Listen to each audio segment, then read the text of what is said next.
Desde muy pequeña Mona siempre fue distinta. Entre un grupo de recién nacidos destacaba por su belleza inusual. A medida que fue creciendo, esa belleza solo aumentó, atrayendo miradas y atenciones por igual. Su ego no tardó en inflarse, y en la infancia, cuando jugaban a las escondidas, los niños preferían dejarse encontrar por ella, solo para complacerla. Todo en su mundo giraba en torno a la adoración que generaba su paso. Ahora ya convertida en una joven de rostro angelical, cabellos dorados, ojos claros y figura envidiable, Mona camina por la vida con una mezcla de ternura y altivez. Su apariencia perfecta es innegable, pero su personalidad no tanto. Aunque encantadora, tiene una actitud claramente arrogante. Por dentro, por fuera, prefiere quedar bien con todo el mundo. Sin embargo, ese día ocurre algo inusual. Hay un chico nuevo llamado Kuroa, o al menos así le vamos a llamar en este resumen. Y este mismo chico apenas le responde un buenos días, con su rostro de absoluto fastidio. Este joven no es como los demás, no se deja impresionar por su apariencia y no cae en su encanto. La frialdad de Kuroa la deja perpleja, no entiende cómo puede existir alguien inmune a su encanto. Intrigada, decide hablarle. Le pregunta si ya se ha acostumbrado a la escuela, pues apenas lleva 2 semanas desde su traslado. Pero él, llevándose la mano al rostro con evidente incomodidad, le deja en claro que no quiere tener trato con ella. A pesar del rechazo, Mona mantiene la amabilidad y le ofrece un recorrido por la escuela y su ayuda para lo que necesite. Este gesto no pasa desapercibido y los otros chicos, testigos de esa escena, se ponen celosos al ver a Mona, la chica perfecta, tratar con tanta cortesía a un recién llegado. Pero Kuroa ya está cansado de la insistencia y con un tono serio y directo le pide que lo deje en paz. Sin embargo, Mona no se rinde y pronto descubre, al espiarlo ligeramente, que Kuroa tiene cierta afición por los gatos y en un intento por llamar su atención decide imitar el comportamiento de uno de estos felinos, maullidos, gestos y poses adorables. Para muchos su actuación es encantadora, pero Kuroa solo siente vergüenza ajena. Su rostro lo dice todo, incomodidad absoluta, así que le pide por favor que solo le hable si es estrictamente necesario. Humillada una vez más, Mona se retira, pero no se da por vencida. A lo largo de su vida siempre había logrado lo que quería, y este chico no sería la excepción. Su siguiente intento consiste en colocar carteles provocativos para presumir sus piernas, pero el prota sigue firme en su devoción y piensa en la Biblia y piensa en Diosito y no cede. Entonces decide intensificar el juego, se deja caer estratégicamente para mostrar más de lo que debe, pero Kuroa apenas suspira y se aleja sin decir ni una palabra. Ella no logra comprender cómo sus estrategias, que siempre habían sido efectivas, ahora fallan una tras otra. En un último intento desesperado, Mona finge estar enferma para que Kuroa la lleve a la enfermería. Ahí, lejos de las miradas ajenas, cambia completamente su actitud. Se vuelve provocativa, insinuante y le comenta que ese lugar suele estar vacío a esa hora. Le pregunta directamente qué siente por ella, por qué siempre la trata con tanta frialdad y si acaso hizo algo malo para merecer ese desprecio. Sorprendido por la situación, Kuroa se sonroja levemente y por un instante Mona cree que finalmente ha logrado derribar sus barreras, pero él recupera rápidamente la compostura, ocultando sus emociones tras un rostro serio. Mona, decidida a no dejar que todo termine ahí, lo toma del brazo con fuerza y lo arrastra fuera del lugar. La casualidad provocó el desastre y sin notar una cortina caer en el suelo, ambos tropezaron y terminaron uno sobre el otro, directamente sobre una cama. Una escena comprometedora para cualquiera, pero aún más para alguien tan devoto como él. A pesar de lo incómodo de la situación, Kuroa mantiene esa expresión de desaprobación, como si ni siquiera esa cercanía con la chica más deseada de la escuela le afectara nada. Mona, incapaz de aceptar que sus encantos no surtían efecto, decide dar un paso más. Con aparente descuido se suelta la camiseta y queda expuesta frente a él. Una imagen que, sin duda, pondría a prueba a cualquier adolescente, menos a Kuroa. Ante la escena su rostro se mantiene firme, aunque su mente recita rápidamente: piensa en la Biblia, piensa en la Biblia. Esta indiferencia rompe finalmente a Mona, pero en medio de todo el llanto, su cuerpo se mueve torpemente y está a punto de caerse de la cama. Kuroa, con reflejos felinos, logra sujetarla antes de que se golpee. No obstante, la posición en la que terminan es más que comprometedora. admiradora. Ya saben, están un poco demasiado cerca, todo listo para un malentendido. Y justo ahí algo nuevo ocurre. Mona, por primera vez en su vida, se sonroja frente a un chico. Kuroa, igual de incómodo, se aparta de inmediato y con tono firme le aconseja que ese tipo de actitudes debería reservarlas para cuando a alguien le guste realmente. Aquellas palabras inesperadas golpean con fuerza el corazón de Mona, porque ese chico que siempre la rechazaba ahora decía algo que parecía tan honesto. Más tarde, regresó al salón, Mona se detiene un momento y le agradece sinceramente a Kuroa por haberla llevado a la enfermería, pero cuando cruzan miradas con él, siente que algo ha cambiado. Por primera vez, siente que esta mirada le afecta y su corazón se acelera y no puede evitar el nerviosismo. Podía ser que se estaba enamorando de verdad. Aturdida por esa posibilidad, Mona pierde la concentración y se golpea accidentalmente contra la mesa. Kuroa la mira, ella le devuelve la mirada y por un instante se percibe una extraña ternura entre ambos. Sin embargo, al día siguiente, la rutina regresa. Como siempre al llegar a clases, Mona es rodeada por admiradores, pero ella no presta atención. Solo hay una persona que le importa, Kuroa. Y cuando finalmente se cruzan, él le lanza un escueto buenos días, frío y apático, igual que siempre. Durante la clase de gimnasia, Mona vuelve a deslumbrar. Su figura atlética y su encanto natural hacen que todos se queden mirando, pero Kuroa, concentrado en su partido de baloncesto, le ignora por completo. Mona, aún pensando en esas palabras en la enfermería, decide desobedecer su consejo y termina la clase aún más sudada y sin cambiarse deja que las gotas recorran su piel, incluso dejando visible parte del ombligo, una imagen que para cualquier otro habría sido irresistible. Pero Kuroa, como siempre, no cede. Sin prestar atención, hace su clásico gesto de indiferencia y se marcha, mientras repite: piensa en la Biblia, piensa en la Biblia. El chico va directo a los bebederos, mojándose la cabeza en un intento por despejar sus pensamientos. Mona lo observa a la distancia, frustrada, preguntándose qué más puede hacer para llamar su atención. Cuando vuelve a cruzarse con él, lo mira fijamente, pero para su sorpresa, Kuroa parece ahora tenerle miedo. En lugar de responderle, la ignora por completo. Decidida, Mona se queda a beber agua, esperando que él le diga algo. Mona, distraída por observarlo, termina empapándose en el bebedero. Su blusa blanca, ahora completamente mojada, se vuelve transparente, revelando mucho más de lo que debería. Esta vez incluso Kuroa no puede evitar ponerse nervioso, pero Mona, en lugar de aprovechar la situación, queda paralizada sin saber cómo reaccionar. Viéndola incómoda, Kuroa se quita su camiseta y se la entrega para que se cubra. Un gesto noble que deja al descubierto su torso y una visión que deja a Mona completamente roja, más avergonzada que nunca. Con un tímido "gracias" recibe la camiseta. Sin embargo, la escena no termina ahí. Otra compañera de clase presencia todo el momento, quedando igualmente sorprendida por la actitud del siempre reservado Kuroa. Al salir del colegio, Kuroa caminaba con paso firme pero la mente inquieta. No podía pensar que, pese a su estricta disciplina espiritual, le había dado su camiseta empapada de sudor a una chica. Sin embargo, sus pensamientos no durarían mucho en silencio. Dos de sus compañeros, Kido, el que se cree un Don Juan pero no pesca ni un resfriado, y Kobayakawa, el clásico cuatro ojos virgen que todos ignoran, lo interceptan comentando entre burlas y asombro que se está pasando de frío con tremenda chica. Pero ante la insistencia de los dos, les pide que lo acompañen a un parque cercano. Ya en ese espacio más tranquilo, Kuroa les confiesa la verdad. Él es el heredero de un templo felino. Como tal, tiene prohibido involucrarse sentimentalmente con mujeres. Jamás ha tenido novia. Y esa es la verdadera razón por la que actúa tan frío con Mona. Aunque en el fondo, no puede dejar de recordar todo lo que ha visto hasta ahora. Cada gesto, cada mirada y cada momento lo perturba más de lo que quisiera. Sus amigos, aunque sorprendidos, tratan de hacerle ver que ser amable con Mona no necesariamente lo aleja de su fe, pero Kuroa no está tan seguro de esto. Tiene miedo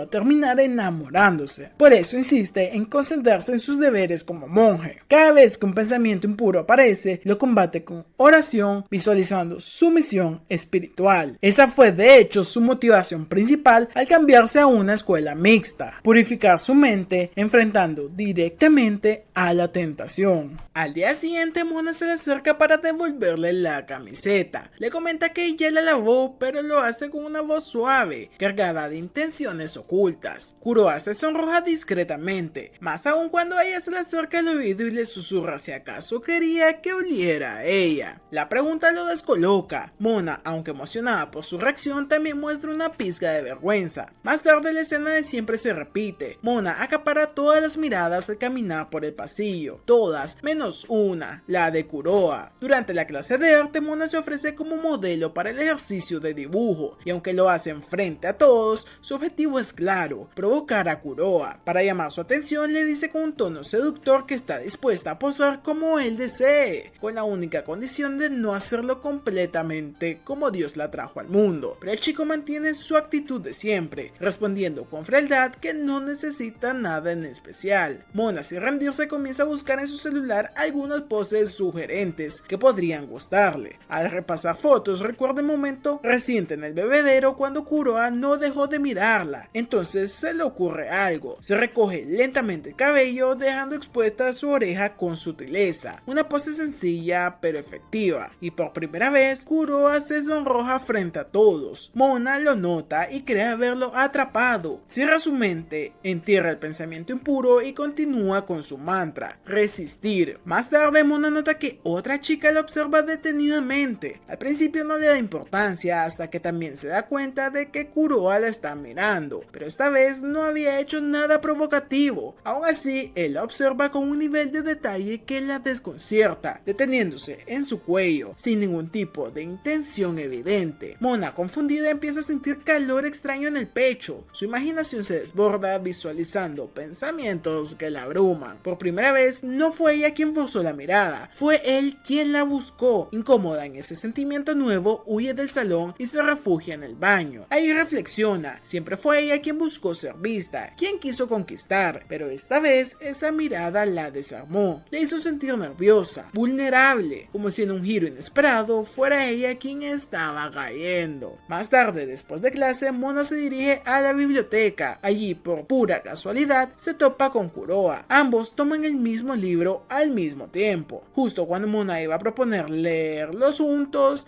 él simplemente le dice que se lo quede, sin dudarlo, frío como siempre. A ella la respuesta la toma por sorpresa, pero Kuroa, mientras se aleja, no deja de pensar cómo puede verse tan linda incluso haciendo algo tan normal. Poco a poco, el corazón del santo monje empieza a tambalearse. Tras la escena en la biblioteca, Mona empieza a notar algo extraño. Esa chica de antes, Haru, sigue observándolos desde lejos. Pese a la incomodidad, Mona logra sentarse junto a Kuroa, intentando estudiar muy cerca de él, con toda la intención de generar una atmósfera íntima. Sin embargo, al prota no le agrada del todo esta cercanía, y sin rodeos le sugiere que busque otro libro para leer. Pero antes de moverse, Mona nota algo. Haru sigue presente, atenta como si los vigilara. Entonces cae en cuenta de una posibilidad inquietante. ¿Y si en realidad no le está viendo a ella? ¿Y si su objetivo siempre ha sido Kuroa? La sola idea de que otra chica pueda robárselo frente a sus ojos la alarma, y como buena estratega del romance, decide que es hora de ponerse seria con su plan de conquista. Así que se sienta frente al prota, esta vez con una postura refinada y elegante, lentes puestos, actitud sobria y mirada serena. Mona se transforma en una imagen de satisfacción, y aunque Kuroa intenta mantenerse firme, comienza a ponerse visiblemente nervioso. Con gafas, Mona se ve incluso más encantadora. Para aumentar aún más la tensión, ella empieza a rozarle la pierna con la suya, sutilmente, como si fuera, digamos, un accidente. El pobre Kuroa no sabe cómo reaccionar ni qué está buscando ella, pero lo que sí tiene claro es que no puede dejarse vencer, así que sin decir más, se pone de pie y le pide por favor que deje de patearlo, dejándola con la sensación de haber sido derrotada otra vez. Y por si fuera poco, su presunta rival Haru sigue cerca. Decidida a entender a su contrincante, Mona empieza a vigilarla con más atención. Observa cómo Haru riega las flores en sus ratos libres, limpia la pizarra sin que nadie se lo pida y acomoda los pupitres con dedicación. Es un amor de persona. Mona se frustra. Haru no solo tiene la personalidad completamente opuesta a la suya, sino que además parece tener un aura tranquila que podría atraer a alguien como Kuroa, aparte de verse bien. Pero toda su estrategia da un giro cuando en una conversación casual ella le dice un compañero, gracias, te quiero. Una frase que a Mona le suena tierna, dulce y natural, y entonces cae en cuenta que ella nunca ha usado ese tipo de tono con Kuroha. Decidida a usar su encanto con ternura, sube a la azotea y deja caer un pañuelo a propósito. Kuroha, como siempre atento, lo recoge sin dudar. Un momento perfecto para acercarse, darle las gracias y añadir un dulce te quiero. Pero cuando intenta decirlo, las palabras no le salen. Se pone nerviosa, muy nerviosa, y como si el universo quisiera burlarse de ella, una ráfaga de viento repentina le levanta la falda. Avergonzada, Mona entra en pánico. Todo sale mal, tan mal que en lugar de la frase romántica termina gritándole al prota que es repugnante. Kuroha, visiblemente incómodo, le asegura que no ha visto nada, pero la situación ya está fuera de control. Mona se retira completamente derrotada por su propio plan fallido. Más tarde en clase se organiza un sorteo para formar el comité del festival escolar. Mientras el prota se salva de participar, Mona no, y le toca trabajar junto a Haru. Una vez finalizadas las clases, ambas se quedan solas en el aula para discutir las propuestas del evento, y mientras conversan, Mona observa a Haru con desconfianza, convencida de que debe analizar cada movimiento de su rival. Su instinto de abeja reina está en alerta máxima, pero entonces ocurre algo extraño. Haru se muestra nerviosa, le dice a Mona con una expresión bastante seria que jamás debe mirar su celular, porque es la única persona a la que no le permitiría hacerlo. Eso enciende la chispa de la curiosidad. ¿Qué estará ocultando? Intrigada, Mona decide seguirla en secreto y termina descubriendo su celular desbloqueado. Dentro se encuentra con algo inesperado, una galería repleta de fotos suyas, decenas, cientos de imágenes de ella capturadas en distintos momentos. Haru, al verse descubierta, rompe en llanto. Se disculpa con sinceridad, explicando que desde que vio a Mona por primera vez, se convirtió en su mayor fan y no pudo evitarlo. Le ha tomado más de 300 fotos sin que se diera cuenta. Mona se queda sin palabras. En ese momento lo comprende todo. Haru no estaba observando a Kuroha, nunca lo estuvo. Toda su atención estaba puesta en ella. Después de recibir el apoyo inesperado de Haru, Mona logró calmarse un poco. La chica le mencionó que había notado cambios en su rostro durante los últimos días, asegurándole que aquello solo podía significar que estaba completamente enamorada de Kuroha. Mona intentó negarlo, pero su propio sonrojo la delató. Haru incluso le dio su bendición para que persiguiera ese amor, convirtiendo su relación de enemigas en una alianza de mejores amigas improvisada. Los días pasaron mientras Mona y Haru se concentraban en la organización del festival cultural. Haru estaba decidida a ayudarla, mientras Mona insistía en que no sentía amor verdadero, sino que solo quería hacer que Kuroha cayera rendido para alimentar su ego. En una sala repleta de vestuarios, ambas buscaron la ropa para el evento. Haru le sugirió a Mona que se probara un traje, pero ella se negó. La chica le contó entonces la leyenda del festival. Si una pareja se toma de la mano en el puente del amor, quedaría unida por siempre. La rubia fingió indiferencia, pero tomó nota mental de esa idea. Y cuando Haru se fue junto a una amiga, Mona quedó sola y lo vio como su mejor oportunidad. Empezó a probarse distintos disfraces hasta encontrar uno que la impactó, un atrevido traje de conejita. Al mirarse al espejo sintió que era demasiado revelador y decidió que no se lo pondría frente a Kuroha. Y justo en ese momento la puerta se abrió. Sí, el chico apareció. Él se sonrojó al verla así y ella, avergonzada, le mencionó que solo estaba probándose el traje como parte de sus tareas del comité del festival. El prota le explicó que había entrado porque un maestro le pidió dejar unas hojas ahí y que se iría enseguida, pero justo en ese instante Mona escuchó la voz de Haru acercándose y para evitar malentendidos tomó la mano de Kuroha y lo llevó al armario. El espacio reducido los obligó a permanecer muy cerca y ella sintió la respiración del calor de él. El momento fue bastante divertido y la verdad es que no se sabía quién iba a ceder primero, aunque claro, el monje siempre intentó mantener la calma evitando cualquier pensamiento indebido, y cuando Haru finalmente se retiró, ambos salieron del armario, sonrojados y avergonzados. Mona volvió a mirarse en el espejo y pensó que el traje era demasiado atrevido y nada lindo para usarlo, pero Kuroha entonces le dijo que se veía bien, aunque probablemente estaba mostrando demasiado. Ese simple comentario bastó para que el corazón de Mona se acelerara más que nunca, haciéndole notar que su juego comenzaba a volverse peligroso para sus propios sentimientos. Después de aquel comentario de Kuroha sobre lo linda que se veía, Mona quedó completamente flechada. Mientras él se alejaba, ella sentía que su corazón latía más rápido que nunca. Por su lado, Kurowa se cuestionaba a sí mismo, preguntándose por qué había dicho algo así. Sabía que no debía de ser amable con ninguna chica, pero como él mismo pensaba, un error lo comete cualquiera y un vaso de agua no se niega a nadie. Al día siguiente, Mona caminaba con una seguridad renovada. Estaba convencida de que las cosas habían cambiado, pues Kurowa le había dicho que estaba linda. Sin embargo, cuando saludó con buenos días, recibió una respuesta más fría que nunca, dejando en claro que aquel momento no significaba nada para él. Esa frialdad se mantuvo durante los días siguientes, hasta que finalmente llegó el esperado festival escolar. El salón de su clase estaba abarrotado de gente. Todos querían entrar al restaurante temático donde Mona estaba atendiendo como parte del comité. Dentro, dos chicas probaban la comida mientras comentaban entre ellas que quizás deberían visitar otros puestos del festival antes de que terminara el día. Cuando llegó el momento de los cambios de turno para descansar, Mona vio la oportunidad de acercarse a Kurowa. Se dirigió hacia él con la intención de proponerle pasar un momento juntos. Sin embargo, el protagonista seguía enfocado en su trabajo, ayudando al chef como si no existiera nadie más. Ni siquiera se detuvo para tomar un descanso, conformándose solo con los pedazos de pan que había horneado, dejando claro que su interés estaba lejos de cualquier coqueteo. Haru, al ver la situación, decidió asistir a su amiga. Con una idea ingeniosa, le colocó unas orejas de conejo a Kurowa y le sugirió que, si tanto le gustaba trabajar, al menos podía salir con Mona para anunciar la cafetería por el festival. Ese pequeño empujoncito divino abrió una puerta de oportunidad para la rubia. Ambos comenzaron a caminar juntos por los pasillos del festival. Kurowa parecía algo cansado mientras Mona analizaba cada oportunidad para acercarse más a él. Pronto se encontraron con la atracción de la casa embrujada. Aunque Mona estaba aterrada, notó que la decoración llamaba mucho la atención del protagonista, así que decidida a aprovechar la situación, le propuso entrar. Kurowa se hizo el de rogar al inicio, pero finalmente accedió. Dentro de la casa embrujada, la rubia intentó acercarse discretamente, buscando ese contacto que acelerara el corazón del monje moderno. Sin embargo, él estaba demasiado concentrado en observar cada detalle de la decoración. En un momento, la falda de Mona se atoró con una figura decorativa. Al quedarse atrás, estiró la mano para alcanzar la camiseta de Kurowa, quien al girarse notó la posición tan comprometedora en la que ella había quedado. La vergüenza le invadió por completo y sin pensarlo corrió fuera de la atracción con la lápida decorativa todavía enganchada en su ropa. Después de devolver el adorno a su lugar, Mona no se dio por vencida. Durante el resto del festival intentó diferentes estrategias para conquistar al prota. Primero probó el clásico truco de las crepas. Se manchó la boca de forma intencional para que él se ofreciera a limpiarla. Kurowa estuvo a punto de hacerlo, pero un pájaro apareció de la nada y le robó la crepa, arruinando el plan. Esa misma noche, durante un concierto en vivo del festival, Mona intentó aprovechar la multitud para pedirle a Kurowa que la cargara a caballito y poder ver el escenario. Sin embargo, terminó subiendo al chico equivocado, lo que le provocó una vergüenza tremenda. Al día siguiente lo intentó una vez más, ahora con las figuras de globos, pero el globo estalló antes de lograr impresionar a su objetivo. Cada intento fallido la iba dejando más frustrada y con la sensación de que el tiempo para enamorarlo se estaba acabando. Fue entonces cuando sus ojos se posaron en el Puente del Amor, este sitio legendario del festival donde, según la tradición, cualquier pareja que se tomara la mano quedaría unida para siempre. Al ver el puente en persona, iluminado y rodeado de la atmósfera mágica del festival, Mona sintió un cosquilleo en el pecho. Por primera vez entendió que ese lugar no solo era especial por la leyenda, sino porque representaba la última oportunidad para que su corazón y el de Kurowa se encontraran. En otra área del festival, en el restaurante de la clase, una chica llamada Sajina esperaba poder ver al protagonista. Había estado observándolo desde su asiento, pero al notar que no tendría oportunidad de acercarse, se levantó con una expresión de decepción y se retiró sin decir nada. Mientras tanto, Mona y Kurowa llegaron a la entrada del famoso Puente del Amor, donde varias parejas se tomaban de la mano. Los visitantes que los veían juntos no tardaban en asumir que también eran una pareja, lo que hizo que Kurowa se sintiera incómodo. El joven pensó en regresar al aula, pero Mona, intentando mantener la fachada y evitar que los rumores crecieran, explicó que aquel sitio era perfecto para promocionar la cafetería de la clase. A pesar de su estrategia, Mona no quería rendirse. Observando al protagonista, notó que seguía completamente indiferente. Aprovechando el momento, intentó rozar su mano con disimulo, esperando incomodarlo y llamar su atención. El plan parecía fallar, así que ejecutó su último movimiento, fingió tropezar y dejarse caer, confiando en que el protagonista la levantara tomándola de la mano, cumpliendo la tradición romántica. Para su sorpresa, Kurowa reaccionó de una manera completamente inesperada. La levantó por las axilas, prácticamente cargándola frente a todos, y Mona quedó en shock, avergonzada y con las mejillas rojas, mientras el chico se marchaba tranquilamente como si nada hubiera pasado. La rubia corrió tras él, aprovechando que aún tenía unos minutos de descanso antes de volver al trabajo. Sin embargo, justo cuando lo alcanzó, dos compañeras del salón aparecieron apresuradas para pedirle que regresara a la cafetería, pues había llegado un inesperado flujo de parejas y necesitaban su ayuda para evitar que todo se viniera abajo. Al final del festival, Mona se encontró desanimada. Todos sus esfuerzos habían terminado en fracaso. Al verla así, Haru decidió intervenir una vez más y pidió al protagonista que ayudara a la rubia a cargar unas mesas. Sin posibilidad de negarse, Kurowa accedió. Así, ambos caminaron juntos por el puente del amor una vez más, cada uno sosteniendo una mesa. El ambiente era extraño. Mona había perdido la energía y las alegrías habituales, y el silencio entre los dos se sentía pesado. En un intento por romper la incomodidad, se atrevió a preguntarle si al menos había disfrutado un poco de ese festival. Al no recibir respuesta inmediata, pensó que por su culpa él no la había pasado bien. Sumida en sus pensamientos, no se dio cuenta de que estaba a punto de chocar contra unas cajas apiladas. En ese instante fue que Kurowa reaccionó por instinto y la tomó de la mano para jalarle hacia él, evitando así el accidente. La escena ocurrió justo en medio del puente del amor, frente al paisaje iluminado de todo el festival. Mona se quedó paralizada, nerviosa y sonrojada. El corazón le latía con fuerza, consciente de lo simbólico del momento. Aunque ambos intentaron disimular, la conexión había sido clara. Poco antes de irse, Kurowa le mencionó que sí que se había divertido, ya que nunca había tenido una experiencia así. Aquella simple frase dejó a Mona completamente confundida. Al día siguiente, tras el festival, tanto Mona como Haru comenzaron a cuestionarse si la leyenda del puente del amor tendría algo de verdad. Cuando Mona vio al protagonista caminar con sus amigos por el pasillo, instintivamente se escondió. Sin embargo, al recordar lo que sucedió el día anterior, se convenció de que era el momento perfecto para recuperar su confianza y alimentar su ego. Se acercó al prota y le propuso caminar juntos hacia el salón de clases. Durante el trayecto, Kobayakawa sugirió ir a los bolos después de clase, propuesta que tanto Mona como Haru aceptaron, con Haru prácticamente arrastrando a la rubia para que no dejara pasar la oportunidad. En la bolera, Mona buscó impresionar al prota, logró un tiro perfecto derribando todos los pinos y celebró avanzando poco a poco hacia Kurowa, intentando así chocarle la mano. Sin embargo, los nervios la traicionaron y en el último segundo retrocedió, incapaz de completar el gesto. Mientras los demás disfrutaban del juego, Kurowa permanecía distante, todavía perturbado por lo ocurrido el día anterior en el puente del amor. No podía creer que la situación lo hubiera afectado tanto. En su interior, el tipo todavía reafirmaba la decisión de mantenerse firme en su disciplina. Mona estaba decidida a darlo todo para conquistarlo. Ese día se armó de valor y se acercó a él mientras descansaban tomando una gaseosa. Con una mezcla de timidez y coquetería, le pidió un sorbo a su bebida. Aunque el chico le advirtió que sus labios acaban de tocar la botella, ella, con un ligero rubor en las mejillas, bebió de todos modos y luego se la devolvió, provocando un beso indirecto que parecía salido de un drama escolar. Esperen, sí estamos en un drama escolar. Kurowa, firme en su rol de monje imbatible, interpretó la situación como una prueba más de su disciplina y sobrevivió sin mostrar debilidad, mientras Mona, frustrada pero entretenida, lo observaba. Al día siguiente, toda la clase quedó sorprendida por lo adorable que se veía Mona en su uniforme de invierno. Un simple suéter bastaba para resaltar su encanto. Ella aprovechó para intentar de nuevo poner nervioso al protagonista, pero como siempre, él se mantuvo frío e inexpresivo. Sin embargo, el comportamiento distante del chico no pasó desapercibido para sus compañeros. Kobayakawa y el otro, intrigados, lo llamaron detrás de los salones para confrontarlo. Querían saber por qué era tan incapaz de ser amable con Mona, a pesar de los evidentes esfuerzos de ella por acercarse. Incluso le hicieron cuestionarse si realmente estaba actuando conforme a sus valores. De camino al aula, Kurowa se cruzó con Haru, quien lo reprendió por ser tan frío. La chica le recordó que las mujeres suelen enamorarse de quienes muestran calidez, no de paredes de hielo como él. Varios estudiantes escucharon la conversación y comenzaron a murmurar, convencidos convencidos de que algo pasaba entre el prota y Mona. Haru, molesta, terminó gritándole que era el peor por cómo la trataba, dejando a Kurowa bastante pensativo. Para complicar aún más su día, al llegar al salón encontró a Mona ayudando a un profesor con unos carteles. La imagen de la rubia trabajando con esa sonrisa radiante lo hizo reflexionar sobre si estaba actuando correctamente al mantener siempre esa barrera entre ellos. Poco después, Mona notó que había olvidado su libro. Kurowa, venciendo un poco su rigidez, le ofreció a compartir el suyo. Eso iluminó el rostro de la rubia, que movió su pupitre con entusiasmo para sentarse a su lado. No obstante, el instinto del protagonista lo hizo apartarse de golpe, repitiendo la escena incómoda de siempre frente a todos. Esta vez, sin embargo, respiró hondo y se acercó lentamente, explicando con calma que solo se había sobresaltado. Mona quedó sonrojada, feliz de ver esa pequeña grieta en el muro de hielo que era Kurowa. Los días pasaron hasta que una mañana lluviosa alteró el ánimo de Mona. La lluvia siempre le complicaba la vida, tardaba más en arreglarse, sus zapatos se mojaban y el mundo parecía gris. Mientras caminaba rumbo a la escuela pensaba solo en el prota y justo lo vio. El chico estaba detenido esperando que la lluvia amainara. Su paraguas no lo cubría, lo había dejado sobre unos gatitos callejeros para que no se mojaran. Un acto puro y silencioso de bondad que hizo que el corazón de Mona latiera incluso más rápido. Viendo su oportunidad, la rubia se acercó y le ofreció compartir su paraguas. Kurowa dudó al principio, fiel a su idea de mantener la distancia, pero recordó las palabras de sus amigos y terminó aceptando, aunque intentando mantener una separación prudente. Mona, en cambio, aprovechó cada paso para acercarse más y más, buscando provocarle nerviosismo. Cada vez que ella se pegaba a su hombro, él se escurría un poco más hacia el borde, manteniendo un territorio de monje, mientras la lluvia golpeaba el plástico del paraguas como si marcara el ritmo de aquel silencioso juego de acercamiento y rechazo. En su interior, el prota luchaba por no caer y se repetía a sí mismo que pensara en la Biblia, intentando ignorar el dulce aroma de la rubia y la cercanía que amenazaba con derrumbar sus defensas. Tras un rato de caminata bajo la lluvia, Mona y Kurowa finalmente llegaron a la escuela. La tensión entre ambos seguía latente. Al pasar por la parte trasera de la escuela, sus ojos se posaron en una escena inesperada. Sahina, la talentosa jugadora de baloncesto de primer año, estaba ahí practicando. La chica, al notar la presencia del dúo, se puso visiblemente nerviosa. Sus manos sudaron, sus piernas titubearon y, como si los nervios la traicionaran, resbaló haciendo que el balón saliera disparado directo hacia la cara de Mona. Antes de que el desastre ocurriera, Kurowa reaccionó con reflejos felinos, deteniendo el balón a centímetros de su rostro. Fue un movimiento limpio, rápido y casi instintivo que dejó a Mona con el corazón acelerado por razones que iban más allá del susto. Sahina se levantó de inmediato, roja de vergüenza, y en un tono firme regañó a Mona por estar en el área de práctica cuando debería estar en las gradas. La rubia, incómoda, sugirió retirarse, pero antes de lograrlo, Sahina la tomó del brazo y la llevó a un rincón del gimnasio. Su mirada temblaba entre enojo y nerviosismo. Con la voz quebrada, le preguntó directamente si había algo entre ella y Kurowa. Mona lo negó con rapidez, intentando mantener la compostura, pero la basquetbolista no parecía convencida. Señaló el paraguas que el prota sostenía, insinuando que habían venido juntos a la escuela, por supuesto compartiéndolo, algo que para ella solo haría una pareja. La rubia insistió en que no pasaba nada, pero Sahina no cedió. Según ella, ninguna chica compartiría un paraguas con un chico sin sentir algo por él. El ambiente se volvió pesado y por suerte las compañeras de Sahina intervinieron antes de que la escena escalara, llevándose a la basquetbolista, que claramente estaba asustando a Mona con su intensidad. Finalmente sola, la rubia salió del gimnasio con el corazón acelerado, procesando todo lo ocurrido. Más tarde se animó a preguntarle al protagonista si es que conocía a esa chica, y el prota, tan indiferente como siempre, respondió que no tenía ni idea de quién era. Esto hizo que Mona llegara a su propia conclusión: Sahina estaba celosa. La sospecha de que esa chica atlética y perfecta pudiera estar interesada en el protagonista encendió una chispa en Mona. Ya no se trataba solo de conquistar a Kurowa para alimentar su ego, ahora había una rivalidad en juego. Para confirmar sus sospechas, recurrió a Haru, quien explicó que Sahina era la estrella del equipo de baloncesto de primer año, con grandes habilidades, inteligencia y buenas calificaciones. Cada palabra de su amiga solo reforzaba su determinación. No podía permitir que esa gata rompehogares se interpusiera en su camino. Poco después, después Sahina volvió a aparecer. Caminó hacia Mona con paso firme, pero en el momento exacto en que estuvo a punto de decir algo, Kuroue apareció en escena. Bastó con que él la mirara y la reconociera como la estrella del equipo de baloncesto para que el rostro de Sahina se encendiera como un semáforo rojo. Sus nervios la traicionaron. Tropezó, dejó caer sus cosas y al agacharse, su falda corta la expuso más de lo que cualquier diosa del anime permitiría. Mona lo notó de inmediato, la caída, el sonrojo y el silencio nervioso. Sahina estaba enamorada del protagonista. Aquello era una declaración de guerras sin palabras. Al siguiente día, la sombra de Sahina comenzó a acechar a Mona constantemente. La rubia sentía su mirada en los pasillos, en el gimnasio, incluso desde la puerta de su salón. La situación llegó a su punto álgido cuando, frente a Kuroue, Sahina se mostró tan nerviosa que apenas pudo responderle, mientras Mona lo saludaba con toda la confianza que pudo reunir, intentando marcar territorio. Pero la tranquilidad duró poco y cuando entraron al salón, Mona se dio cuenta de algo preocupante. El prota había recordado el nombre de Sahina. Era señal de que, de una u otra forma, ella ya había logrado llamar su atención. Mientras tanto, Sahina conversaba con su amiga Minami sobre lo ocurrido en el gimnasio. Le confesaba lo impresionante que le parecía el prota y que al descubrir que él y Mona no estaban saliendo realmente, había sentido una especie de esperanza. Pero en su interior también ardía una llama de celos, pues había visto demasiado cerca cómo Mona intentaba acercarse al protagonista. En medio de la charla, unos chicos de su clase, los típicos virgos del pasillo, estaban reunidos viendo en secreto a sus actrices favoritas de obvio Hollywood. Aquello hizo que Sahina reflexionara. Los chicos solían fijarse en cosas llamativas y provocativas. Podría no tener cerebro, pero sí que tiene una idea. Por otro lado, Mona se había prometido a sí misma que encontraría una manera de borrar del mapa la presencia de Sahina en el corazón del prota. Su oportunidad llegaría en la siguiente clase de educación física, donde estaban practicando baloncesto. Ahí Mona decidió que si lograba impresionar a Kuroue jugando mejor que Sahina, él se fijaría más en ella. La rubia se lució en la cancha con movimientos ágiles y encestadas firmes, mientras Kuroue, torpe y sin mucho interés, no destacaba demasiado en el juego. Viendo su falta de habilidad, Mona aprovechó la oportunidad para acercarse y ofrecerle enseñarle algunos trucos. En un tono atrevido se puso detrás de él para guiar su tiro, rozando sus brazos con los suyos y colocándose peligrosamente cerca de su espalda. Kuroue, que trataba de mantenerse firme en su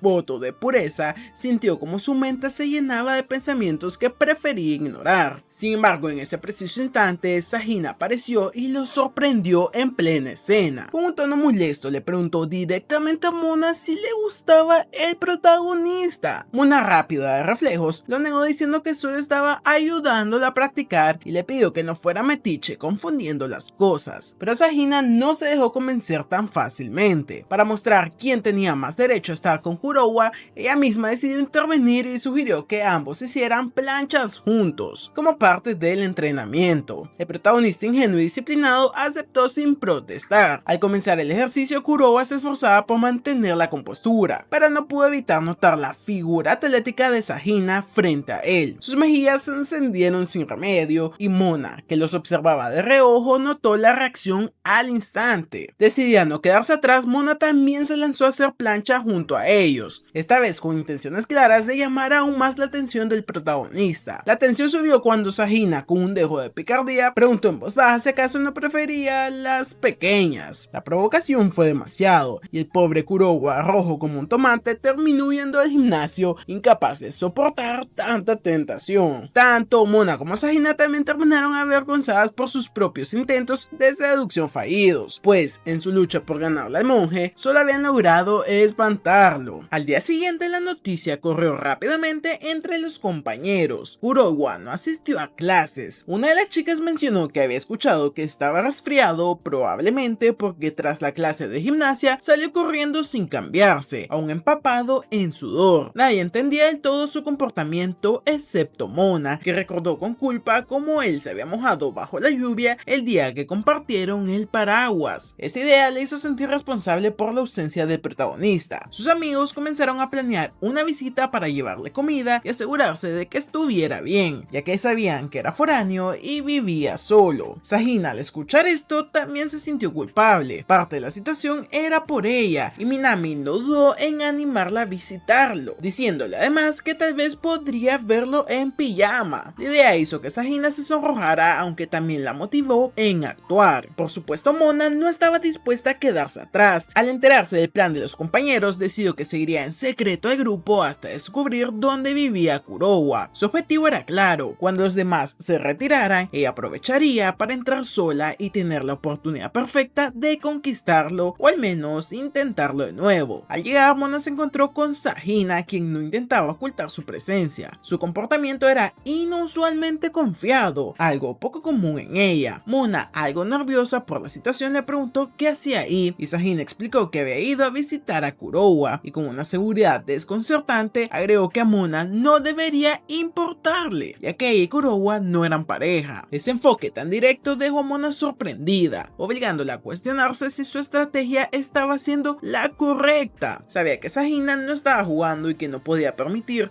que se quedara a solas con Kurowa. Mientras tanto, los amigos del protagonista ya se encontraban con él, asegurándose que estuviera bien antes de retirarse. Sin embargo, poco después el timbre volvió a sonar. Esta vez en la puerta aparecieron dos chicas muy bellas, lo que dejó a Kurowa visiblemente sorprendido y confundido, especialmente porque no entendía cómo habían encontrado su dirección. Mona, con un tono firme, señaló que al vivir solo quería asegurarse de que estuviera bien. Sin esperar respuesta, tanto ella como Sahina entraron a la casa con naturalidad, lo que aumentó la tensión para el pobre Kurowa. Nunca había tenido chicas en su casa, y la situación elevó su nerviosismo, pues Mona lo notó y, preocupada, midió su temperatura con su frente. Al confirmar que tenía fiebre, declaró que no podía dejarlo solo en ese estado, provocando más la sorpresa del prota y de Sahina. Mona se ofreció entonces a quedarse para cuidarlo, pero Sahina no estaba dispuesta a ceder tan fácilmente y también quiso quedarse. Ambas pasaron a su habitación observando su espacio. Sahina le ofreció una botella de agua para que se hidratara y pidió permiso para usar la cocina, y Mona, por su parte, se ofreció a preparar la comida mientras Sahina entregaba fruta. En la cocina quedó claro que Sahina no tenía mucha experiencia culinaria y Mona decidió ayudarla a pesar de ser rivales, así que ambas lograron coordinarse sorprendentemente bien. Tras un rato consiguieron preparar platos que provocaron la alegría del bueno del prota, quien no pudo ocultar su satisfacción ante el esfuerzo que habían hecho por él. Todo se puso más intenso cuando Mona se ofreció a darle de comer directamente, mientras Sahina intentaba colocarle una tira refrigerante. Viendo que la competencia se intensificaba, Mona intentó superarla vistiendo un atuendo de enfermera, pero Sahina contraatacó con un uniforme de doctora. La rivalidad alcanzó su punto más alto, aunque finalmente, agotado, Kurowa se quedó dormido, frustrando sus planes. Con el prota descansando, las dos chicas aprovecharon para conversar de forma más relajada. Mona le preguntó a Sahina si todavía se ponía nerviosa con él, y ella, avergonzada por la pregunta, terminó admitiendo que sí, y aseguró que si era necesario competir por él, lo haría sin dudar. También reveló que tenía intenciones genuinas: salir con él, caminar de la mano, y si se daba la ocasión, hasta besarlo. Al darse cuenta de lo que acaba de confesar, Sahina, nerviosa, decidió salir un momento, advirtiéndole a Mona que no hiciera nada indebido mientras ella no estaba. Al quedarse a solas, Mona observó a Kurowa dormir y se preguntó cómo el amor podía llevar a las personas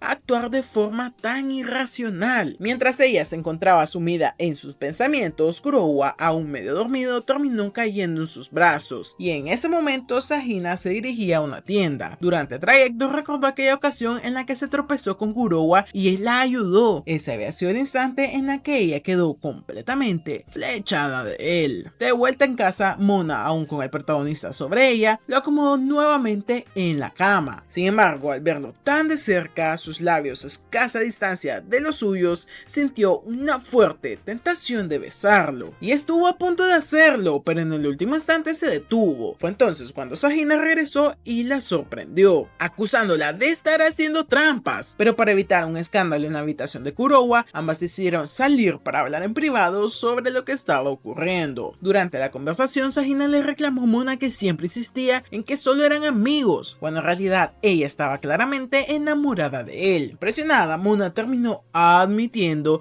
que había intentado de todo para que Kurowa la viera de otra manera, pero nunca lo había logrado. Al escuchar esto, Sahina comprendió que Mona tenía sentimientos genuinos por él, aunque sabía que el verdadero problema era que ella no quería aceptar lo que sentía. Reconociendo que ambas estaban en la misma situación, Sahina le aseguró que no revelaría nada sobre sus sentimientos, pero también dejó en claro que no pensaba perder en aquella competencia por el amor del prota. Más tarde, Kurowa finalmente despertó y encontró una carta escrita por ambas, deseándole una pronta recuperación. En el colegio, Mona y Sahina conversaron como si fueran amigas de toda la vida. La más chica le pidió a Mona que fuera sincera y admitiera si quería verlo recuperado, además de aconsejarle que no fingiera amabilidad con ella. Antes de que Mona pudiera tan siquiera responder, los amigos del protagonista llegaron y se sorprendieron al saber que aquellas dos lo habían visitado, ya que, en teoría, Mona no debería conocer su dirección. A cierta distancia, Haru escuchaba la conversación y no entendía cómo, siendo rivales, Mona y Sahina parecían llevarse bien. Decidió acercarse y les pidió que no la excluyeran, pero cuando Mona se refirió a ella por su apellido, lo tomó como una falta de cercanía. Eso despertó en Haru un nuevo deseo de competir, esta vez para ganarse el título de mejor amiga de Mona. En ese momento, Kurowa apareció ya recuperado y agradeció su visita. Cuando sus ojos cruzaron con los de Mona, ella desvió la mirada, recordando las palabras de Sahina sobre sus sentimientos, y apenas pudo saludarlo con un tímido gesto. Sahina, nerviosa, se despidió rápidamente y se marchó, dejándolos solos. Kurowa intentó entablar una conversación, pero Mona, demasiado nerviosa, le pidió que lo dejaran para más tarde. Durante todo el día evitó cualquier intento de acercamiento por parte de él, manteniendo una distancia calculada. Sin embargo, finalmente Mona intentó tranquilizarse, pero terminó mareándose y cayendo al suelo. Al despertarse, se encontró en la enfermería con Kurowa a su lado. El preocupado le explicó que tenía fiebre y que probablemente se le había contagiado. Antes de irse, le agradeció por haberlo visitado. Mona, sorprendida, se dio cuenta de que él mismo la había cargado hasta ahí. La idea de haber estado en sus brazos hizo que su imaginación se desbordara, dejándola más agitada que nunca. Los días continuaron transcurriendo con una tensión creciente entre ambos. En la escuela, el amigo del prota decidió cambiarle el fondo de pantalla del celular, colocando la imagen de una mujer con una pose sumamente provocativa. Al principio, el protagonista se negó a conservar algo así en su teléfono, pero sus amigos insistieron, argumentando que debía acostumbrarse a ese tipo de cosas. Ya saben, como una prueba más. Con una excusa, Kurowa salió del aula, no para hacer lo que dijo, sino para borrar de inmediato la imagen. Mientras tanto, Mona conversaba con Haru, quien le mostró su última ocurrencia. Había tomado la mejor fotografía posible del prota, mientras este estaba distraído y pensaba enviársela. En un inicio, Mona consideró que la idea podría servir para su objetivo, pero en el momento en que vio la imagen que Haru le había tomado, se alarmó. La fotografía tenía un ángulo y un contexto que fácilmente podía prestarse a malentendidos. Nerviosa, le pidió a su amiga que no le enviara nada y que eliminara el mensaje cuanto antes. Haru aceptó, pero antes de hacerlo, su teléfono se apagó por una falta de batería. Mona entendió que, para evitar problemas, debía conseguir el celular de Kurowa y borrar la foto directamente. Comenzó entonces a buscarlo por toda la escuela y finalmente lo localizó en el pasillo. Él, por su parte, observaba por última vez la imagen que su amigo le había puesto como fondo antes de eliminarla, pero en ese momento notó el mensaje pendiente que tenía de Haru. Sin embargo, la cantidad de personas alrededor le hizo preocuparse de que vieran su pantalla, así que decidió retirarse rápidamente a un lugar más seguro para abrirlo. Mona la vio por unos instantes, pero lo perdió de vista. Gracias a la información que le dio otra estudiante que pasaba cerca, descubrió que Kurowa se había dirigido a la azotea. Ahí, él ignoró el mensaje de Haru y volvió a centrar su atención en el fondo de pantalla. De pronto, Mona apareció tomándolo por sorpresa. El sobresalto hizo que Kurowa perdiera el equilibrio y cayera al suelo. Ella, preocupada, se apresuró a acercarse, advirtiéndole que no podía ver esa foto, pero el prota, sin entender del todo y creyendo que lo habían descubierto en una situación comprometedora, se disculpó de inmediato y le entregó su celular para que borrara el mensaje. Cuando Mona intentó devolvérselo, se dio cuenta del fondo de pantalla. El protagonista, nervioso, trató de explicar que no había sido su decisión colocarlo, sino una simple broma de sus amigos. Sin embargo, Mona no respondió con incomodidad ni reproches, simplemente se acercó, le devolvió el teléfono y se retiró en silencio. Para Kurowa, ese gesto fue más que suficiente para entender que en ese momento había perdido una parte importante de la relación que tenía con ella. Mona no podía dejar de pensar en el fondo de pantalla que había visto en el celular de Kurowa. En su interior se repetía que era mucho más atractiva que la chica de la imagen. imagen. Sin embargo, en clase la situación empeoró, ya que seguía molesta porque lo interpretaba como una falta de valoración hacia sus esfuerzos. La tensión cambió cuando logró escuchar una conversación entre el prota y sus amigos, descubriendo que habían sido ellos quienes cambiaron el fondo. También oyó como comentaban que todo chico debía tener en su teléfono la foto de una mujer atractiva. Viendo ahí una oportunidad, Mona decidió tomarse una fotografía rápida y enviársela al prota, fingiendo que había sido por error y sugiriendo que podría usarla como fondo de pantalla. Lejos de emocionarse, Kurowa eliminó la foto delante de ella, lo que hizo que Mona sintiera una furia inmensa, y fue entonces cuando Haru irrumpió en el aula con una calabaza en las manos, anunciando la llegada de Halloween y con él el capítulo de Halloween, y proponiendo que se tomaran fotos disfrazadas. Para Mona la idea resultaba perfecta, podría usar la ocasión para impactar a Kurowa y quizás lograr que él usara una de sus fotos como fondo. Propuso entonces organizar una fiesta de Halloween con todos sus compañeros. Kurowa en un principio se negó, pero la presión del grupo lo obligó a aceptar. Al día siguiente, el grupo de amigos del protagonista esperaba a Haru y a Mona, ya que se había planificado elegir juntos los disfraces para la fiesta. Los chicos, llenos de curiosidad, querían ver el traje que escogería Mona, y en ese momento apareció Sahina, invitada por Kido, quien notaba que ella solía observar desde afuera del salón y consideró que era una buena oportunidad para integrarla al grupo. Con todos reunidos se dirigieron a la tienda de disfraces. Haru aprovechó para entregarle varios trajes a Mona, pero ella, tras probar algunos sin quedar satisfecha, decidió apartarse. Su verdadera intención era ver de cerca qué tipo de disfraz elegiría Sahina. Mientras tanto, Minami llegaba al lugar. El día anterior, Sahina le había comentado sobre la fiesta y su amiga, con intención de ayudarla a ganar terreno con el prota, se ofreció a buscarle el disfraz ideal, y tras varios intentos finalmente dieron con uno que encajaba a la perfección. Por su parte, Mona observaba de reojo al grupo de chicos buscando trajes. El interés de ellos era evidente, estaba más en los disfraces femeninos que en los propios masculinos, algo que la puso aún más nerviosa. Quiso saber qué tipo de disfraz había llamado la atención de Kurowa, y cuando este se apartó del grupo se acercó al lugar. Al verlo se dio cuenta de que no era lo que esperaba, pero decidió no dejar pasar la oportunidad de intentar impresionarlo en la fiesta. Finalmente llegó el momento de las pruebas. Haru salió primero con un disfraz sencillo de hada. Sahina la siguió luciendo un traje de estilo gótico que le quedaba impecable, y por último Mona, que apareció con un disfraz de momia ceñido y provocativo diseñado para resaltar su figura. La reacción fue inmediata, todos quedaron asombrados, aunque Kurowa se esforzó por aparentar indiferencia, evitando mirar directamente. En medio de la elección de disfraces, uno de los amigos de Kurowa comentó que era una lástima que Mona no hubiera elegido el traje que él había pensado para ella, que resultaba ser exactamente el mismo que más tarde Sahina había elegido. Para Mona, aquello representó otra derrota clara. Aún así se consoló pensando en que al menos ahora sabía qué tipo de atuendo llamaba más la atención de Kurowa y podría aprovecharse de esa información para la fiesta de Halloween. Con los días su expectativa creció. La noche de la fiesta, Mona llegó acompañada por Sahina y Haru, y al entrar descubrió que los únicos con disfraz eran los dos amigos de Kurowa, mientras que él apareció desde una habitación para cruzar hacia otra sin pronunciar ni una sola palabra y por supuesto sin traje alguno. Cuando las chicas quedaron a solas, Sahina le preguntó a Mona qué usaría para la ocasión, y Mona mostró un disfraz de bruja sencillo pero con un toque elegante, lo que tranquilizó a Sahina, convencida de que su propio atuendo eclipsaría al de su rival. Haru, por su parte, optó por un disfraz básico de fantasma, abandonando la idea inicial de vestirse como hada. En medio de los preparativos, Mona se dio cuenta de que había olvidado su sombrero y regresó a buscarlo. Al entrar de nuevo en la habitación, notó que su disfraz no cerraba bien por la espalda, ya que la cremallera se deslizaba debido a la crema corporal que había usado. Mientras tanto, Kurowa ya se había colocado un disfraz bastante simple, también de fantasma como el de Haru, y pensaba en los asuntos pendientes de la fiesta. En ese momento se cruzó con Mona. Ella, creyendo que se trataba de Haru, le pidió que le ayudara a subirse a la cremallera, y Kurowa, desconcertado por la naturalidad con la que Mona le hablaba y por lo cercano de la situación, por un instante pensó que intentaba seducirlo. Sin embargo, al escuchar que lo llamaba por el nombre de Haru, comprendió de que se trataba de una confusión, y sin alternativa accedió a ayudarla. El contacto lo puso bastante nervioso hasta el punto de que, al terminar, se sintió sofocado. Mona, notando su respiración agitada, comenzó a abrir el disfraz para que pudiera tomar aire, y fue entonces cuando descubrió que no era Haru sino Kurowa, lo que la dejó sorprendida. Él, por su parte, le aclaró que todo se trataba de un malentendido, y Mona no pudo evitar soltar un grito que resonó hasta la casa de los vecinos. Con el paso de los minutos, la tensión pareció disminuir y la fiesta siguió su curso. Aún así, Mona mantenía firme su objetivo: conseguir que Kurowa usara una de sus fotos como fondo de pantalla. La cuestión era cómo lograrlo de forma natural sin levantar sospechas. Fue entonces cuando los amigos de Kurowa propusieron un juego para animar la velada. La dinámica consistía en volver a un compañero con papel higiénico hasta transformarlo en una momia, y el equipo que lo hiciera más rápido ganaría. La única regla era que cada equipo debía estar formado por un chico y una chica. Para Mona, que ya era la oportunidad perfecta, no solo para pasar más tiempo cerca del prota, sino también para buscar un momento propicio que le permitiera, finalmente, convencerle de poner su foto en su teléfono. Antes de iniciar el juego, las parejas se formarían mediante un sorteo. Los participantes se reunieron para extraer los números que determinarían a sus compañeros. Cuando se anunció que Kurowa tenía el número 8, Mona no pudo evitar entrar de nuevo en modo rivalidad. La tensión aumentó cuando, al sacar una bola, Haru movió la caja sin querer, provocando que la bola con el número 8 saliera disparada y cayera al suelo. Tanto Mona como Sahina se abalanzaron sobre ella al mismo tiempo, iniciando una pequeña disputa por conseguirla. Mona, rápida para reaccionar, distrajo a su rival diciéndole que Kurowa estaba mirando. En el momento en que Sahina giró la cabeza, Mona aprovechó para arrebatarle la bola y asegurarse así de ser la pareja del protagonista. Ya con las parejas definidas, el juego comenzó. Kurowa debía envolver a Mona con papel higiénico hasta transformarla en una momia. Sin embargo, al intentar hacerlo con excesivo cuidado para no incomodarla, el papel quedaba flojo y amenazaba con deshacerse. Al ver que los otros equipos estaban a punto de terminar, Mona, impaciente por ganar, decidió tomar la iniciativa y comenzó a apretarse el papel por su cuenta para asegurarlo. Kurowa comprendía lo que debía hacer, pero se mantenía algo incómodo con la cercanía. Fue entonces cuando Mona se inclinó hacia él y en voz baja le sugirió que apretara más fuerte si no quería perder. Finalmente la competencia concluyó y el equipo de Mona y Kurowa no resultó ganador. En su lugar, la victoria fue para Haru y su compañero. Como recuerdo, se tomaron una fotografía del momento, pero el verdadero giro vino cuando, poco después, un grupo de chicas rodeó a Kurowa para pedirle fotos. La escena incomodó visiblemente tanto a Mona como a Sahina, aunque fue Mona quien decidió interponerse entre las demás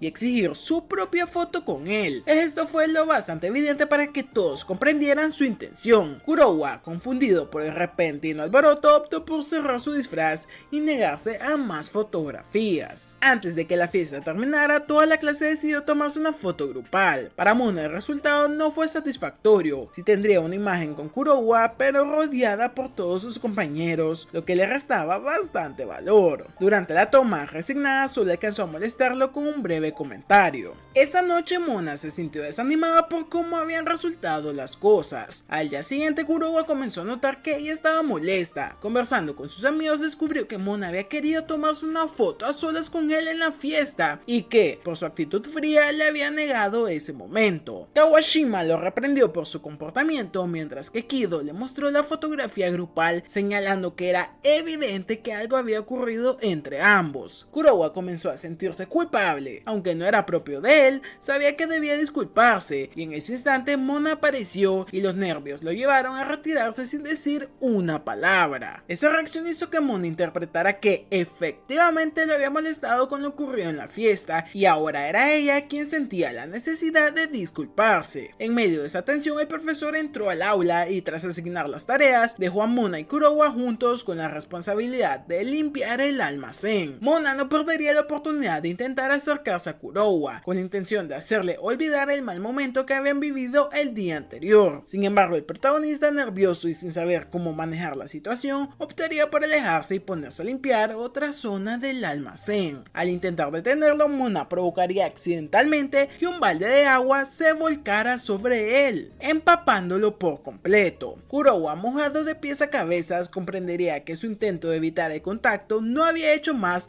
que empeorar las cosas. Mona, por su parte, seguiría sintiéndose desanimada y al reflexionar sobre lo ocurrido, comenzaría a entender por qué se había molestado tanto al verlo tomándose fotos fotos con otras chicas. Y cuando finalmente se encontraron frente a frente, ambos intentaron disculparse al mismo tiempo, quedando sorprendidos por la coincidencia. Kurowa, algo avergonzado, admitiría que las fotografías no eran lo suyo, lo que llevaría a Mona a comprender que no le había negado la foto por el desinterés hacia ella, sino porque en general no le gustaba que le tomaran fotos. La aclaración suavizaría la tensión, y aunque Mona también quiso disculparse por haberse enojado, en ese momento entraron sus compañeros avisando que el profesor los llamaba. Antes de salir, todos notaron que el trabajo en el almacén prácticamente no había avanzado nada, pero al menos la relación entre Mona y Kurowa parecía estar en mejores términos. A la mañana siguiente, Mona recibiría un mensaje de una amiga que se encontraba en la ciudad después de más de un año sin verse. Entusiasmada por la noticia, aceptaría reunirse para ponerse al día. Y en clase, Mona, como de costumbre, no podía evitar observar a Kurowa desde la distancia. Él notaría su mirada y al intentar alejarse, ella, nerviosa, dejaría caer su carnet escolar. Kurowa se acercaría para recogerlo, y mientras tanto Sahina conversaba con su amiga sobre su creciente preocupación de perder la oportunidad de acercarse a él. No sabía qué hacer para cambiar la situación hasta que escuchó a una de sus compañeras hablar sobre su primer beso. La idea de robarle uno al protagonista se instalaría en su mente, provocando que su amiga la animara a llevarla a cabo. Justo cuando debatían sobre esa arriesgada posibilidad, Kurowa aparecería para devolverle el carnet a Mona. En ese instante, Minami aprovecharía la oportunidad para invitarlo a almorzar con ella, acción que agradecería a Sahina, aunque no dejaba de pensar en el plan del beso, lo que la mantenía visiblemente nerviosa. En otro salón, Mona almorzaba junto a Haru, a quien le comentaba que su amiga había llegado a la ciudad y planeaba verla. Sin embargo, no dejaba de preguntarse cómo era posible que estuviera ahí, ya que supuestamente seguía estudiando en el extranjero. Decidió no cuestionarlo más, asumiendo que, por conveniencia del destino, su amiga estaba libre. Mientras tanto, Kurowa almorzaba con Sahina. La joven, muy nerviosa, le pedía que se cubriera los ojos con la excusa de que así podría mirarlo sin sentirse intimidada. Ese gesto le llevaría a imaginar escenarios románticos, como si ya fueran una pareja, y de pronto recordaría el plan que había ideado para robarle un beso. Con ese pensamiento en mente, mencionaría un juego de dulce o travesura, y siguiendo la lógica del mismo, si no recibía un dulce, le haría una travesura. La propuesta dejaría a Kurowa confundido, y al no tener un dulce, optaría por cumplir con la travesura, dándole un beso en la mejilla. Al finalizar las clases, Mona se encontraría con su amiga Tomo, una joven de cabello corto y rojo, muy atractiva y con una actitud desenfadada. Sin embargo, la rubia no podía evitar molestarse al verla rodeada de varios chicos, sintiendo una punzada de celos por la forma tan despreocupada en que se comportaba. Tras saludarse, ambas decidirían ir a un lugar más privado, y ahí Tomo se disculparía por la escena y le entregaría una bolsa con comida típica de su ciudad. Entre risas y recuerdos, Tomo revelaría el verdadero motivo de su visita. Quería disfrutar de buen turismo y de paso conquistar a algunos chicos en el camino. Esto traería a la memoria de Mona como años atrás su amiga tenía a todos fascinados y como ella misma terminaba saliendo con los chicos que Tomo había rechazado. Para cambiar el rumbo de la conversación, Tomo preguntaría por los chicos de la ciudad. Mona, sin experiencias recientes que contar, titubearía, y al notar esto, su amiga le preguntaría directamente si había alguien que le gustara. Mona respondería que no, aunque en su mente aparecería la imagen de Kurowa, lo que le hacía dudar, y Tomo alcanzaría a captar ese gesto. En ese momento, Kurowa entraría al restaurante. Su presencia no sería casual, ya que su amigo Sho vivía cerca y por una apuesta perdida le tocaba pagar la comida. Tomo, sin dudarlo, lo tomaría el brazo y lo obligaría a sentarse con ellas, lo que incomodaría mucho a Mona. La pelirroja notaría la incomodidad de su amiga, mientras que Kurowa, cortés pero firme, le pediría a Tomo que lo soltara. Aquello confirmaría a Tomo sus sospechas de que Mona sentía algo por él. Con una sonrisa juguetona comenzaría a coquetear con el prota, pero él reaccionaría pidiéndole que se abrochara el suéter, ya que estaba mostrando demasiado. Tomo, con las manos manchadas de grasa, le pediría que lo hiciera él mismo. Kurowa, algo incómodo, accedería, pero se pondría notablemente nervioso al trabarse justo en la zona más comprometida. Mona, incapaz de contenerse ante la escena, interrumpiría bruscamente diciéndole a Kurowa que su comida seguramente ya estaba lista. Él se levantaría en silencio y se marcharía. Tomo, entre risas, se burlaba de la reacción de Mona y le preguntaría si realmente le gustaba a Kurowa, dejándola sumida en una gran duda sobre sus propios sentimientos. Al día siguiente, durante la clase, el profesor presentaría a la nueva alumna. Para sorpresa de todos, se trataba de Tomo, lo que dejó a varios con la boca abierta, especialmente a Mona y a Kurowa. La recién llegada comenzó a socializar con algunos compañeros y entre bromas mencionó que ya conocía al prota, insinuando con picardía que su amistad era tan cercana que podían permitirse ciertas confianzas físicas, y aquello dejó a Mona más avergonzada. No pasó mucho tiempo antes de que Mona la apartara del grupo para hablar a solas. Ahí la rubia le reprochó su atrevimiento y Tomo, sin mostrar remordimiento, admitió que solo quería que Kurowa supiera que ella no tenía problemas en mostrar seguridad con su cuerpo, y fue entonces cuando Mona, algo nerviosa, confesó que sentía cierto interés por él, aunque intentó minimizarlo. Sin embargo, Tomo notó de inmediato que su amiga estaba locamente enamorada. La pelirroja, aunque consideraba que Kurowa no era el mejor chico para ella, escuchó como Mona lo defendía con fervor, resaltando las ocasiones en que él la había ayudado y mencionando que era más popular de lo que aparentaba. Al oírla hablar así, Tomo confirmó que su amiga estaba cautivada y desde ese momento decidió apoyarla para conquistarlo, aunque mantendría sus comentarios provocadores y burlones durante el proceso. De regreso al aula, Tomo intentó hacerle notar a Mona que las señales del interés hacia Kurowa eran evidentes. Sin embargo, la rubia seguía negándolo, y en ese momento apareció Sahina, a quien Mona saludó con la misma cordialidad de siempre. Tomo, pensando que eran amigas cercanas, intentó acercarse, pero Sahina la rechazó, marcando distancia y pidiéndole que no la tocara, y en lugar de alejarse, Tomo la abrazó con más fuerza. Minami interrumpió la escena iniciando una conversación con Mona, y durante el intercambio recordó a Sahina que tenían un asunto pendiente por discutir. Finalmente Sahina logró zafarse del brazo de Tomo y se llevó a Mona a un lugar apartado, donde le relató con detalle lo ocurrido entre ella y el protagonista. La revelación dejó a Mona en estado de shock, sin saber cómo reaccionar. Sahina, percibiendo la tensión, decidió marcharse para evitar más complicaciones, y en el camino se encontró con Tomo, quien había estado escuchando discretamente la conversación. Mona, aún procesando lo que había oído, sintió un dolor en el pecho que confirmó sus verdaderos sentimientos por Kurowa, y Tomo, al captar la situación, la interpretó como una señal de que su amiga necesitaba actuar. Convencida de que era el momento de intervenir, Tomo ideó un plan: organizar una fiesta de bienvenida en su honor e invitar a todos, incluido Kurowa. Mientras tanto, en su casa, Mona se dio un baño mientras reflexionaba sobre lo ocurrido ese día. Recordó con enfado lo que Sahina le había contado, especialmente el hecho de que hubiera besado a Kurowa. Aunque en un principio su interés por él estaba motivado por el deseo de tenerlo como a cualquier otro admirador, la idea de que pudiera besar a otra le irritaba mucho. No podía entender por qué le afectaba tanto, pero en el fondo sabía que estaba enamorada. Al día siguiente, Mona llegaría a clases con mala cara, incapaz de haber conciliado el sueño por haber pasado toda la noche pensando en por qué le afectaba tanto lo ocurrido. Ese día el único objetivo sería vigilar de cerca a Sahina. En medio de sus pensamientos, Kurowa llegó acompañado de Tomo, lo que provocó curiosidad entre todos. Sin embargo, solo se habían encontrado en el camino hacia la escuela. Al verlo, Mona no pudo evitar sonrojarse y recordar lo que Sahina le había dicho sobre él y sus labios. Como era de esperarse, Sahina fue la primera en acercarse a saludarlo, pero Mona, negándose a quedarse atrás, también se acercó y la competencia entre ambas comenzaba. Tomo, notando que su amiga parecía perder terreno, decidió intervenir para ayudarla a acercarse más. Su plan fue proponer una salida al parque de diversiones, algo que entusiasmó mucho a todos. Y al llegar al lugar, Kurowa se mostró impresionado por la cantidad de atracciones, mientras que Mona, inquieta, no podía bajar la guardia. Debía vigilar tanto a Sahina como a Tomo, temiendo que cualquiera de ellas pudiera tomar ventaja. Pronto surgió la pregunta sobre cuál sería la primera atracción. Minami sugirió que la montaña rusa, y al formarse los grupos, Sahina intentó que Mona quedara separada de Kurowa. La rubia, al escucharla, se apresuró a decir que también tenía miedo y que quería estar con él. Sin embargo, Minami intervino asegurándose que sería mejor que Sahina fuera con ella, lo que dejaba a Mona como pareja de Tomo. Aprovechando la situación, Tomo fingió tener miedo y con esa excusa convenció al prota de que acompañara a Mona en la siguiente ronda, y la estrategia funcionó, y gracias a esa asistencia, Mona logró subir con el protagonista. Durante el recorrido, Kurowa se mostró visiblemente asustado y le tomó la mano a Mona con la justificación de darle seguridad. Sin embargo, él mismo terminó admitiendo que había mentido y que, en realidad, no temía esas atracciones. Mientras tanto, desde abajo, Tomo observaba con atención, animando mentalmente a su amiga